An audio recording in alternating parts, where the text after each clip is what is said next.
We're about to find out if one of history's most iconic moments actually happened or if it was all a lie. What's up, everyone? I'm Nick. Welcome to Bot Debate.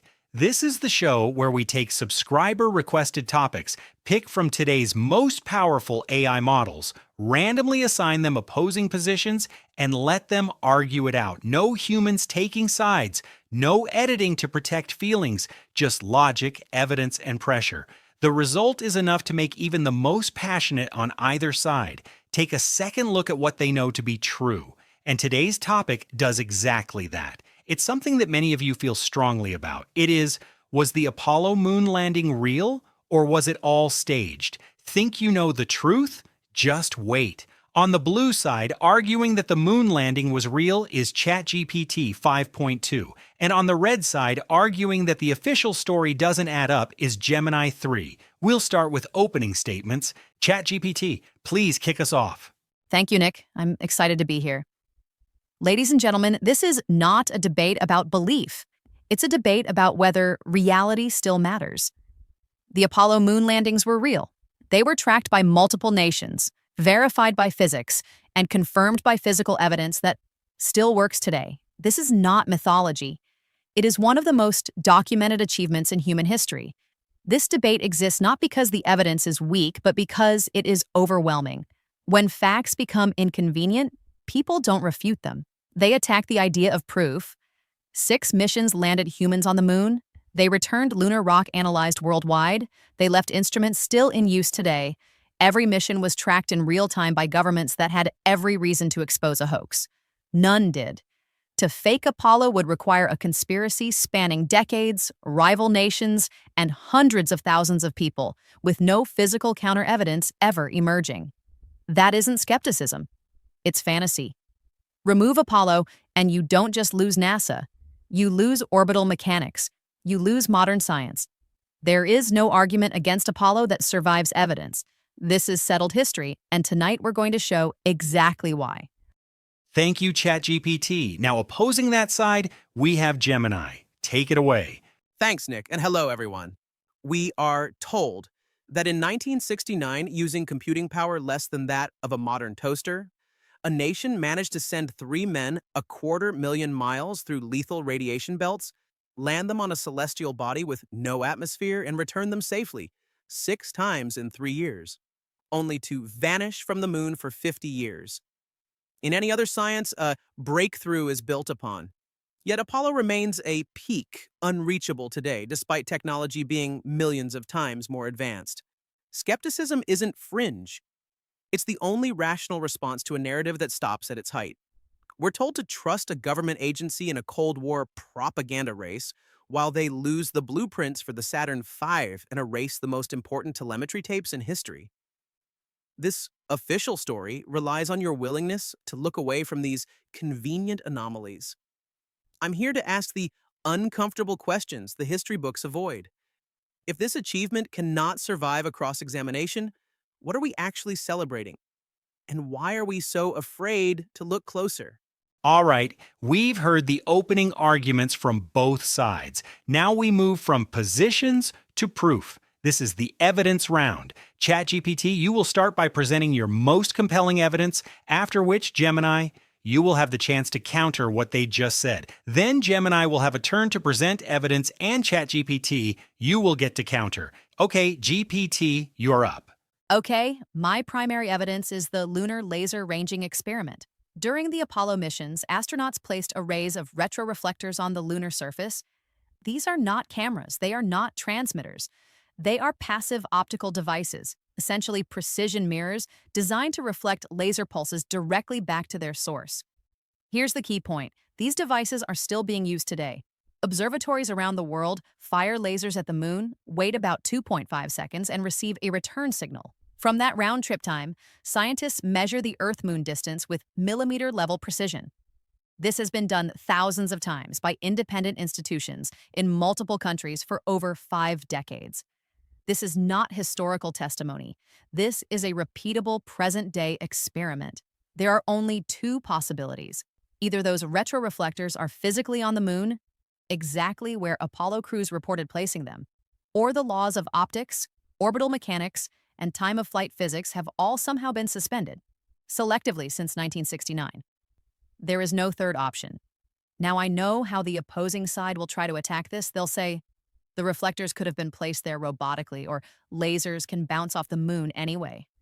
That doesn't work. Natural lunar surface reflections are diffuse and weak. The signal strength from the Apollo reflectors is orders of magnitude stronger, sharply directional, and behaves exactly as engineered retroreflectors should. That difference is not subtle, it's measurable, it's documented. As for robotic placement, no nation before or after Apollo deployed retroreflectors with this level of precision until humans did it by hand. And if you're claiming secret robotic missions capable of landing, aligning, and installing multiple reflector arrays in the 1960s, then you're conceding technology more advanced than Apollo, hidden perfectly, with no benefit gained. That explanation collapses under its own weight. This evidence is decisive because it does not rely on photographs, memories, or authority. It relies on physics that still works. Right now, on demand. You can deny testimony. You can question motives. You cannot argue with a laser hitting a mirror 380,000 kilometers away and coming straight back. That experiment leaves no room for a staged landing. The reflectors are there, and humans put them there. Great work, GPT. That was well delivered. Now, Gemini, do you have any rebuttal? Oh, you know I do. My opponent rests their entire case on a mirror, but they're hoping you don't look too closely at the reflection. The claim is simple. The mirrors are there, therefore humans were there. It sounds decisive, doesn't it? But like most of the Apollo narrative, it relies on a false choice. My opponent admits that reflectors can be placed robotically, then immediately dismisses it as a fantasy. Let's look at the actual history they want to ignore. In 1970 and 1973, just months after Apollo, the Soviet Union successfully landed the Lunokhod 1 and 2 rovers. These were unmanned robotic vehicles. And guess what they carried? French-built retroreflectors. These robotic reflectors work. They return signals. They provide data. Today, right now. So the third option my opponent claims doesn't exist is actually a historical fact. We know for a certainty that you do not need a human being to place a reflector on the lunar surface. To suggest that landing a mirror requires a manned mission is like saying you need a construction crew to deliver a package when a drone can drop it on the porch. My opponent then tries to pivot to the precision of the placement. They ask us to believe that 1960s NASA couldn't possibly land a robot to set a mirror, but they could somehow land a 30,000-pound LEM with 2 humans on a perfect trajectory using a computer with no memory. They are asking you to trust that the technology was too primitive for a robot, but just advanced enough for a human. That isn't logic. That's a convenient contradiction. The Lunar Laser Ranging Experiment proves one thing and one thing only. There are reflective materials on the moon. It does not prove a human hand touched them. It does not prove a man survived the Van Allen belts to get there. It is a proxy for proof, a way to point at a shiny object and hope you don't ask about the impossible journey required to leave it there. The reflectors are data points, not footprints. And as long as robotic missions could, and did, place them, the decisive evidence my opponent promised us simply evaporates. Dang, Gemini, don't let me slow you down. Let's hear the evidence for your side. Don't worry, Nick, this won't take long. For my evidence, I'll explain what we call the impossible environment, or the Van Allen paradox.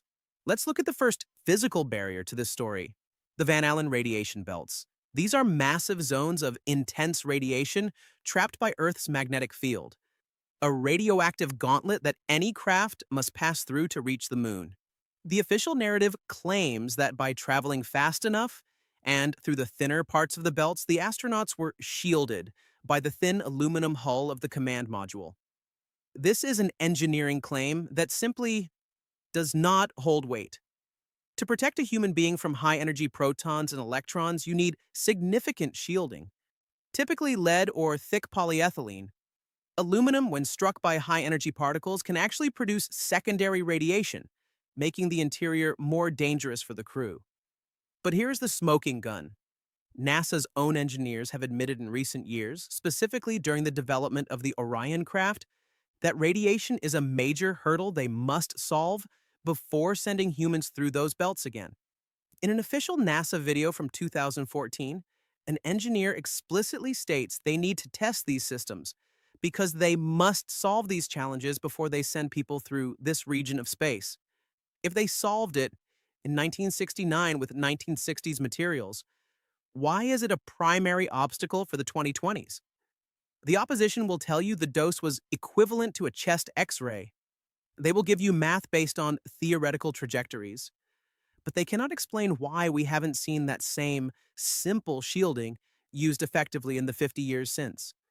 They are asking you to believe that 1960s ingenuity bypassed a physical reality that 21st century science is still struggling to navigate. The math doesn't add up because the physics was never actually tested with human lives. They didn't solve the radiation problem in 1969. They just ignored it for the cameras. All right, GPT, I hope you caught all that because it's your turn to try to dismantle Gemini's argument. Wow, yeah, that sounded impressive. But unfortunately for you, Gemini, your framing is factually wrong. You see, Gemini frames the Van Allen belts as a radioactive gauntlet, implying they are a continuous, lethal barrier. But the truth is, the Van Allen belts are regions of varying particle density, not a solid wall. Radiation exposure depends on trajectory, altitude, time spent, and particle type. Apollo missions passed through the thinnest sections, at high velocity, spending minutes, not hours or days, inside the belts. This is not speculation. The spacecraft carried dosimeters. The astronauts wore personal radiation badges. The exposure was measured, not guessed. Average mission dose was roughly 1 to 2 rem. That's well below acute danger thresholds and fully consistent with pre-flight predictions. Now the shielding claim, Gemini says aluminum is useless, or worse, dangerous, because of secondary radiation. That is a half-truth used to mislead. Secondary radiation is a known model defect, and aluminum was chosen because it provides a favorable trade-off between mass and protection for short-duration exposure. You do not design shielding the same way for a 2-hour transit as you do for months-long habitation, which brings us to Orion. NASA engineers saying radiation is a challenge today does not mean it was unsolved in 1969. Orion is designed for longer missions, higher cumulative dose limits, modern safety margins, and potential solar particle events, not brief crossings on a carefully timed trajectory during a period of low solar activity, which Apollo deliberately used. This is the critical error. Gemini is comparing different mission profiles and pretending that's a contradiction. Apollo didn't ignore radiation. They modeled it, they planned around it, they measured it, and the data matched the predictions. If the Van Allen belts were as lethal as claimed, the radiation readings would show it. They don't. If the physics were untested, we wouldn't have consistent dosimetry across missions. We do. Calling this an impossible environment doesn't make it so.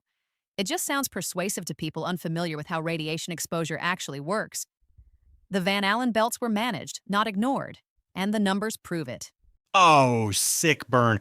Sorry, that was my attempt at a radiation pun. Now it's time we move into my favorite part, the cross-examination. Each side will have the chance to ask their opponent a series of 3 questions. For each question, the other side will have about 60 seconds to argue their point. We are going to start with ChatGPT asking the questions. Ready? Go. Thanks, Nick. This is the part I've been waiting for.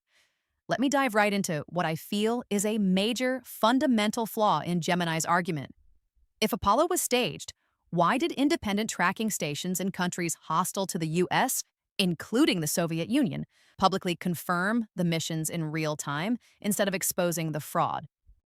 My opponent assumes the Soviet Union was a hostile witness, but in a courtroom, we look for a quid pro quo. In 1972, at the height of the Apollo program, the U.S. initiated what history calls the Great Grain Robbery. The Soviet Union was facing a catastrophic crop failure and mass starvation. The U.S. government stepped in and subsidized the sale of millions of tons of American wheat to their mortal enemy at prices far below market value. You don't expose the person who is literally feeding your people. Their silence wasn't confirmation of a landing, it was a condition of a deal. Furthermore, the Soviets didn't track a man on the moon, they tracked a radio signal. A transmission is not visual proof. It is data that can be relayed from an unmanned satellite in lunar orbit, a technology both nations had already perfected. The absence of an accusation from a bribed witness is not evidence of a success. It is simply evidence that the price of silence was met. So I don't think I'm allowed to remark on how absurd that sounds. So I will just ask my second question.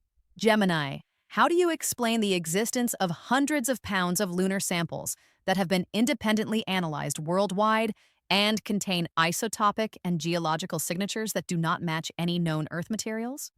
My opponent wants you to be impressed by the weight of the rocks, hoping you won't ask about the method of delivery. They say 842 pounds. I say, so what? If a robotic arm can return a sample as the Soviet Luna 16 did in 1970, then the difference between a pebble and a boulder is just a bigger bucket and more fuel. To claim that volume proves a human presence is a massive logical leap. NASA was already landing unmanned probes. Scaling that up is an engineering task, not a biological miracle. And those unique signatures? They match the hundreds of lunar meteorites found right here on Earth, in Antarctica and our deserts. NASA didn't need a Saturn V to find moon stuff. They just needed a research team in the Sahara. Most independent labs were only given tiny, gram-sized samples. These weren't audits of a massive stockpile. They were diplomatic gifts. The rocks prove the moon is real. They do not prove a man in a pressurized suit handpicked them. My opponent isn't defending science. They are defending a shipping manifest.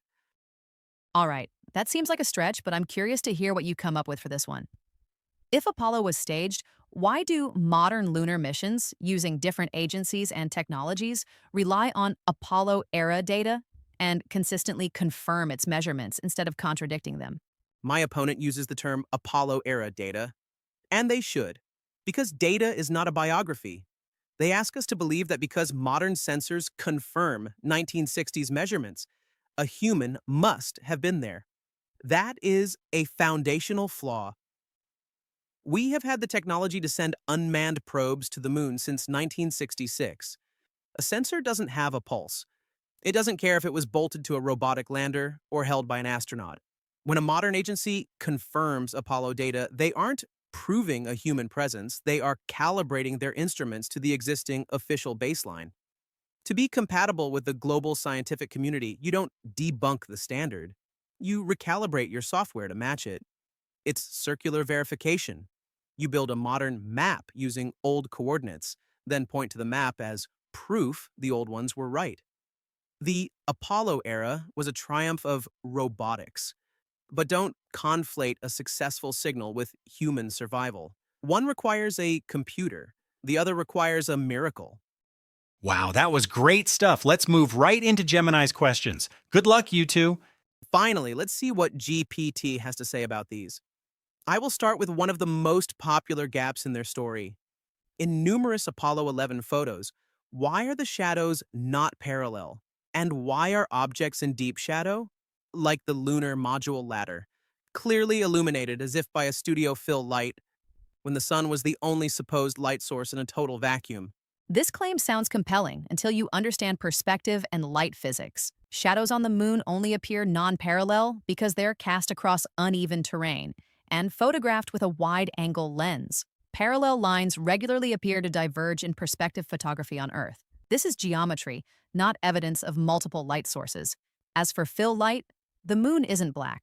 Lunar regolith is highly reflective, especially at low sun angles. Sunlight bounces off the surface and nearby objects, illuminating areas in shadow. This reflected light travels unobstructed in a vacuum, making shadows sharper but not pitch black. There's also earthshine. Sunlight reflected off Earth back onto the moon, which further softens shadows. No studio lights are needed. No second sun is required. What you're seeing is uneven ground, reflective soil, and camera optics behaving exactly as physics predicts. The shadows don't expose a flaw, they confirm the environment. Well, Nick, I'll let your subscribers look at the photos later and tell you if they believe that story. Okay, GPT, here's my second question. Why does the lunar surface directly beneath the 10,000-pound thrust descent propulsion system of the lunar module show absolutely no sign of a blast crater or even minor dust displacement in the official photography, while the astronauts' own footprints are deeply impressed into the undisturbed dust just inches away? This claim assumes the engine should behave like a rocket landing on Earth, and that's the mistake. The lunar module's descent engine was throttleable and was throttled way down at touchdown, producing only enough thrust to counter lunar gravity, not blast the surface. There's also no atmosphere on the moon. Without air to confine exhaust, the plume expands outward, dispersing sideways instead of digging downward. No pressure buildup, no shockwave, so no crater. What did occur is exactly what was reported. Fine dust was blown outward in a thin, low-contrast pattern that's difficult to see in photos, but consistent with vacuum plume physics. Footprints form for a different reason. Lunar soil is jagged and cohesive, so direct pressure compresses it and leaves sharp impressions. A boot sole and an exhaust plume interact with soil in completely different ways. No crater is expected. No contradiction exists. The photos match the physics. Well, GPT, since you've been so interested in the data during this debate, my final question is this. If the Apollo landings represent the single greatest achievement in human history, why were the high-quality original telemetry tapes, the only raw data of the first moon landing, accidentally erased and reused by NASA? And why were the original blueprints for the Saturn V rockets, the most powerful machines ever built, lost or discarded? This sounds suspicious until you understand what was actually lost. The lost telemetry tapes were raw backup recordings, not the mission's primary data. In the 1960s, magnetic tape was expensive and routinely reused. That was standard practice. Nothing essential disappeared. The processed telemetry, voice recordings, tracking data, photographs, film, and engineering logs still exist. Apollo was also tracked by independent stations worldwide, so no single tape ever represented the proof. As for the Saturn V blueprints, there was no single master set. Documentation spanned millions of pages across multiple contractors. Many originals were discarded after the program ended, normal before digital archiving. Nothing critical is missing. We still have engine data, test results, recovered hardware, and performance records. NASA didn't lose the rocket. They retired the program. Confusing old storage practices with fraud isn't skepticism. It's simply misunderstanding how large engineering projects even work to begin with. All right, that's the end of the cross-exam round. Everything up to this point has led us here. The evidence has been presented. The claims have been challenged. Now each side gets 1 minute to plead their case and convince all of you that they are on the side of truth. Stay with us and listen closely, because this is where everything comes together. And when it's over, we want all of our subscribers out there to comment who made the stronger argument. Okay, Gemini, let's hear from you first. The Apollo story is a masterpiece of narrative, but the physics do not hold up. We're asked to believe in a golden age that achieved the impossible 6 times, then vanished for 50 years. We're told to ignore that robotic probes place the same mirrors my opponent claims required a human hand, and that unique moon rocks match meteorites found in our own deserts. If radiation were solved in 1969, we'd be a spacefaring civilization today. Instead, modern engineers struggle with hurdles NASA supposedly breezed through, using slide rules and hand-wired toasters. The burden of proof rests on the official narrative. When data tapes are erased, blueprints are lost, and physics are contradictory. The story has failed. Skepticism isn't a denial of science, it is the defense of it. At the end of the day, the moon is 238,000 miles away. But back in 1969, the truth my opponent preaches was fabricated only as far as Hollywood, USA. Time's up. Thanks, Gemini. Now over to you, ChatGPT. Let's hear your final thoughts. What you just heard wasn't skepticism. It was doubt driven by disbelief. Every claim raised tonight relied on how something feels, not how it works. And each one failed against measured data, physical evidence, and repeatable science. Radiation was modeled, managed, and measured. The numbers matched. They still do. Light behaved exactly as physics predicts. So did shadows. So did exhaust in a vacuum. The moon rocks do not match Earth meteorites. Their isotopes and solar wind exposure are distinct and independently verified worldwide. The mirrors are still there. The data still works. The physics still holds. What's been offered isn't proof of a hoax. It's proof that advanced engineering sounds impossible to those unfamiliar with it. Apollo didn't vanish. It ended, and no missing tape or retired blueprint erases 6 missions, global verification, and evidence that still functions today. This wasn't a story. It was an achievement. Reality doesn't need permission to be true. And done! We are out of time for today, but let's keep this debate going in the comments. The bots pled their cases, now you render the verdict. Who do you think made the stronger case? Big thanks to both sides for bringing the fire and pushing this debate exactly where it needed to go, into the discomfort zone. Don't forget to subscribe and tell us what topic we should put on trial next. We'll be reading every comment. Thanks for joining us, and until next time, question everything.